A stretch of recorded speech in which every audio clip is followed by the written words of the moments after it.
Bé, iniciar aquesta primera intervenció, com la resta de grups parlamentaris, mostrant el nostre condol a familiars i amics de les dues víctimes mortals que malauradament s'han produït al terme d'Oliola i mostrant la màxima gratitud a les dotacions de bombers, però també als pagesos locals i a les ADFs que han participat i participen encara ara en l'extinció d'aquest foc.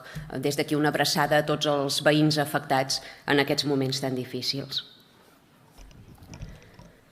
La democràcia consisteix en donar la veu al poble, en acatar la voluntat popular. Tant la Vila d'Aigafreda en consulta ciutadana com el ple municipal que integra els seus representants electes han aprovat iniciar l'expedient perquè aquest municipi, fins ara adscrit al Vallès Oriental, passi a formar part de la comarca d'Osona.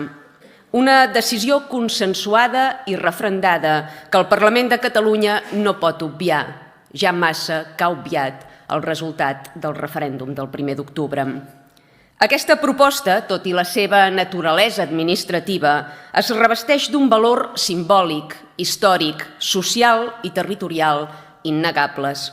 No parlem de moure estratègicament unes línies al cim dels mapes, sinó de reconèixer institucionalment una realitat territorial i humana que no encaixa en l'estructura comarcal vigent. Per tradició, per identitat, per sentiment, per funcionalitat i ara també per voluntat, han decidit que és osonenca. I és un acte de justícia reconèixer-li aquest dret i aquesta personalitat. Un procés cívic, institucional i participatiu que finalitza sense crits de "a por ellos" ni rendicions polítiques en el que és clarament una victòria de la democràcia i de la voluntat popular. Que ningú ho interpreti com un trencament, sinó com una correcció, una reconciliació amb la realitat.